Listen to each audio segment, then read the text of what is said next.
Hello lovelies, in this video we're going to be looking at estimating roots for your GCSE maths. So this is a really important skill that you need to be able to do confidently in the exam. Here we have lots of different examples for you, work through at a nice, slow, calm pace so that we don't feel rushed or under pressure when we're doing this. Have a go, see how you get on.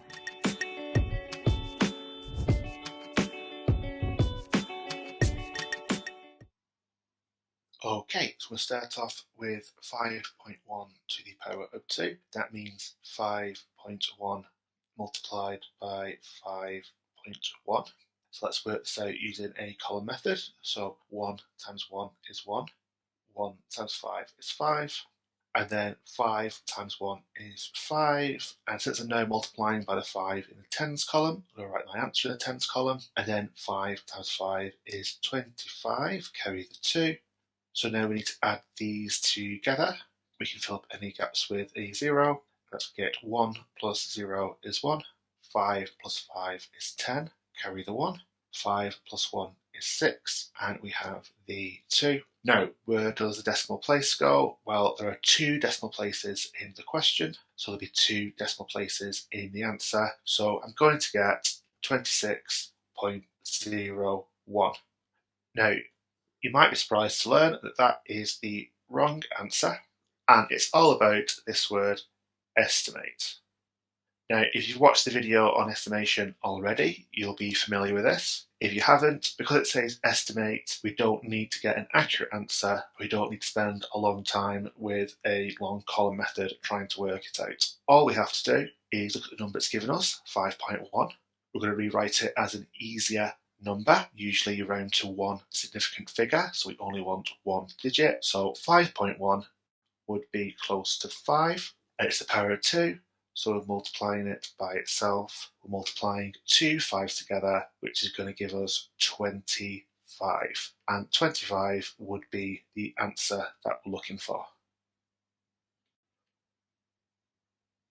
So when you are being asked to estimate, you're not being asked to find an accurate answer and waste your time. If you do that, you get 0 marks on an exam. You're being asked to show how quickly you can come up with an approximate answer that's roughly around about where the answer would be. And if we do compare the 2 answers we got, 25 is quite close to 26.01. So moving on to question 2, we have 4.9. That will round up to 5. 4.9 is very close to 5. It's the power of 3, so we have 3 5s, and they are all being multiplied together. Now, we already multiplied 2 5s for question 1. It was 25, so we're going to multiply 25 by 5. So 20 times 5 is 100, 5 times 5 is 25. That gives us 125 all together, and that's our answer.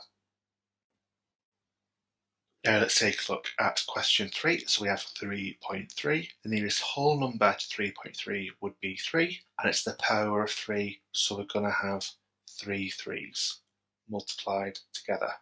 Let's multiply it one step at a time. So 3 times 3 is 9, and then 9 times 3 is 27. So you can see we're getting these answers quite quickly now. Question 4, we have 4.5 to the power of 4. Now 4.4, if you're not sure how to round it, just rule off after the first digit. We're going to keep that first 4, and then with the second 4, we're going to use that to check if we're rounding up or not. Now, if it's a 5 or higher, we round up, and it's a 4, so we are not rounding up, so we're going to go ahead and use 4. It's the power of 4, so we're going to have 4 4s. So let's multiply these one step at a time. So 4 times 4 is 16. 16 times 4, well, 10 times 4 is 40, and 6 times 4 is 24. So that's going to give us 64 altogether, and then we'll do 64 times 4.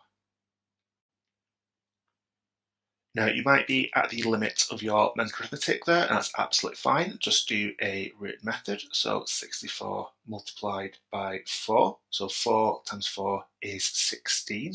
Carry the 1. And 4 times 6 is 24. Plus the 1 we carried would be 25. And that gives us the final answer of 256. I just want to show you that because it's very important that you don't try and do every single last bit in your head. It's probably going to be faster to do a written method when you get to numbers that you can't work out accurately and quickly with your mental arithmetic. So please do use written methods. Finally, we have 9.9 to the power of 4. The 9.9 is very close to 10. It's the power of 4, so we'll have 4 tens. We're going to multiply all of these together. Now, multiplying by 10 is really easy. 1 times 1 times 1 times 1 is going to be 1. Multiplying by 1 just stays the same. And we have 4 zeros in the question. So the answer will be 10,000. Moving on to the medium questions, we're now going to find the square roots of numbers, or rather estimate the square roots of numbers. We won't have a calculator for these questions. Now, these questions are all about memory, so hopefully you have memorised that the square root of 25 is 5, meaning that 5 times 5 is 25, so the opposite, the root of 25, is 5. You should also have memorised that the square root of 36 is 6, meaning that 6 times 6 is 36, so the opposite, the root of 36, is 6. Now, both of those have got whole number answers. They're consecutive, they are next to each other. So when we do the square root of 29, that's in between 25 and 36. So there's no numbers in between 5 and 6 for root 29 to be. So what do we do? Well, root 29 is going to be somewhere in between 5 and 6. For example, it could be 5.5, it could be 5.4, and we don't really have a way to work out an accurate answer for exactly what it is. So all we do is we say that our answer is between 5 and 6. Don't know exactly where between 5 and 6 is going to be, and that's our answer. So moving on to question 2, the method here is, firstly, think about the closest square root to the number we're given. So what is the closest square root to 147? And hopefully you've memorised that the square root of 144 is 12. That'll be the closest square root. Now, because that is too small, 144 is smaller than 147, we want to look at the root above it as well, which would be the root of 13. Now, we don't actually need to work that out. We just now know that our square root is going to be between 12, which is too small, and it'll be between 13, which inevitably is going to be too large. But just in case, the square root of 169 is 13. Now for question 3, we have 212. Now there is a square root you should be remembering in the 200s, and that is a square root of 225, which is 15 times 15 is 225. Now that's too big, so we want to look at the one underneath as well, which should be 14. Now, I'm pretty sure, given how close 225 is to 212, that our answer is going to be between 14 and 15. But it's worth checking just in case, if root 220 is 14, then we're going to have to go to one smaller again, look at the 13s. So we do kind of need to know what it is. And the root of 196 is 14. So that is smaller than 212, so the root will be between 14 and 15. Now, if you can't remember all the different square numbers and therefore the opposites, square roots, I suggest you calculate them all, write out a list and try and memorise them. Now, I've got a few of the hard ones written down here, but if you want to know what root would be 11, then do 11 times 11 with a written method, and you get 121, so just go and work them all out and make a list. 225 will be the largest ones that you typically need to memorise. Question 4, we're looking at cube roots. Now, with square roots, you normally need to memorise the first 15. With cube roots, you just need to memorise the first 5 because they're much larger. So, if you've memorised any of these, one of the smallest ones is at the cube root of 27 is 3.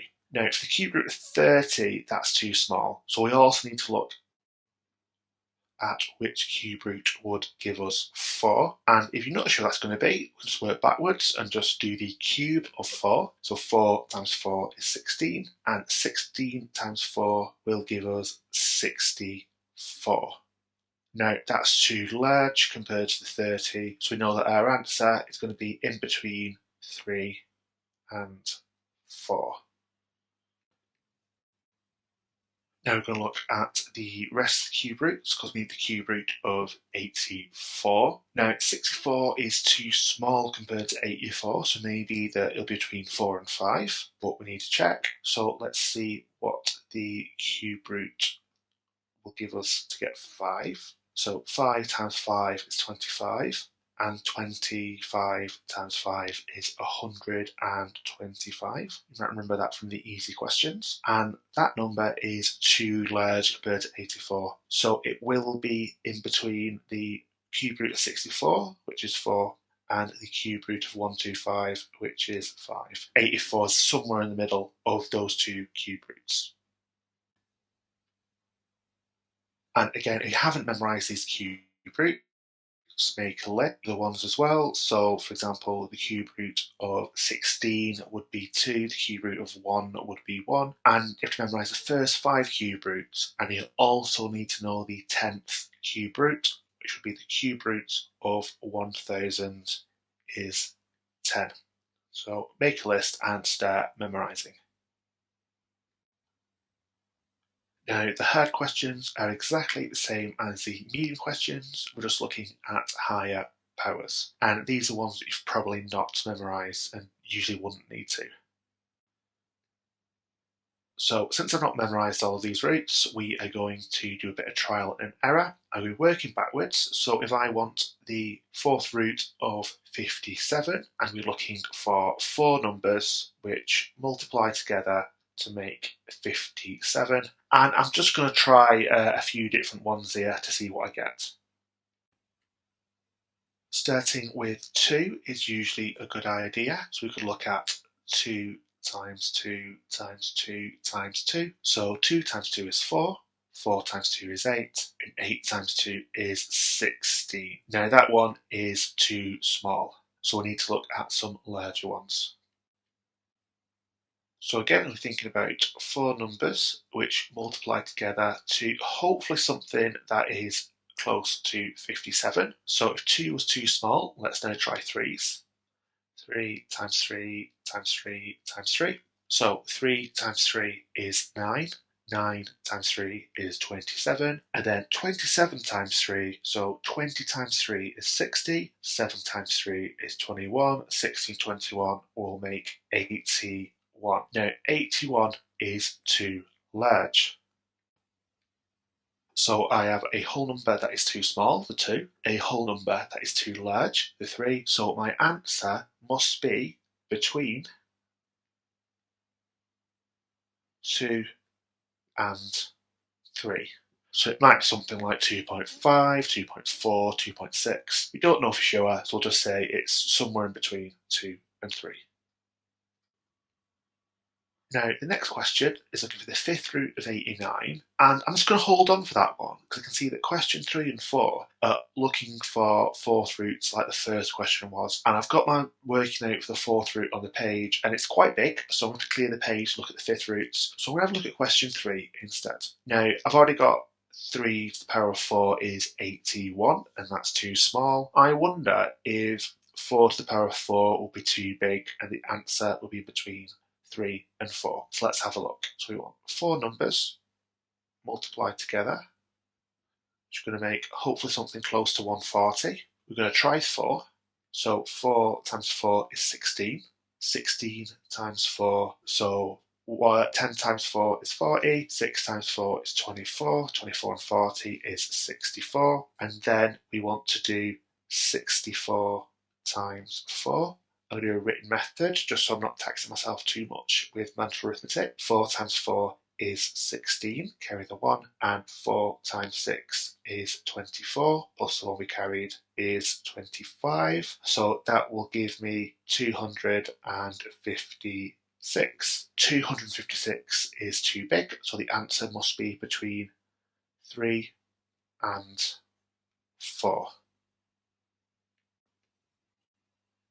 The next question is the fourth root of 350. Now, 256 is too small, and I wonder, and knowing how big these numbers can get, I'm pretty sure that 5 to the power of 4 is going to get me way above 350. But let's double check. So, 5 times 5 is 25. 25 times 5 is 125. We've seen that a couple of times already today. And then 125 times 5. So I'm going to do some written method. 125 times 5. So 5 times 5 is 25. Carry the 2.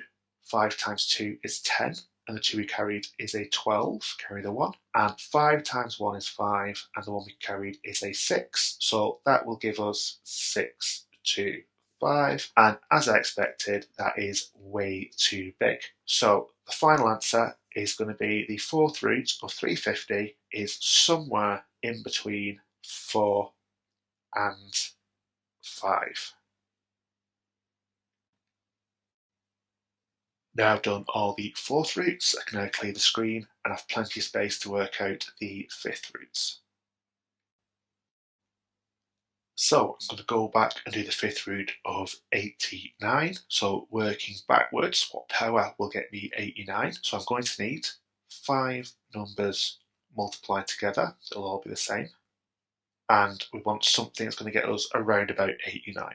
Usually a good idea to start off with the 2's because they're not too difficult. So 2 times 2 is 4, times 2 is 8, times 2 is 16, times 2 is 32. Now 32 is too small, so now let's look at something a little bit bigger. So let's look at the 3's, and again I'm going to have 5 of these multiplied together. So 3 times 3 is 9. 9 times 3 is 27. 27 times 3 is 81. We actually worked that out for one of the previous questions. And then we want 81 times 3. So again, get to a point where mental arithmetic is going to get a bit slow, so a written method will be faster. 3 times 1 is 3. 3 times 8 is 24. Carry the 2. So that will give us 243. Now that is way too big. So our answer is definitely going to be between 2 and 3. Now looking at the final question, or the fifth root of 294. Now we've already worked out that 3 to the power of 5 is 243. And look at the massive jump we had in between the powers of 2 and the powers of 3. So I think we're going to have an even bigger jump looking at the powers of 4. So I think this is definitely going to be in between 3, because we know for 3 for sure, it's just underneath 294, and then there'll be such a big jump up to 4 that I'm not even going to bother working 4 out. I know for sure that's going to be a massive number, so the root's going to be somewhere in between 3 and 4, probably something like 3.2, on the lower end of the scale. Ouch!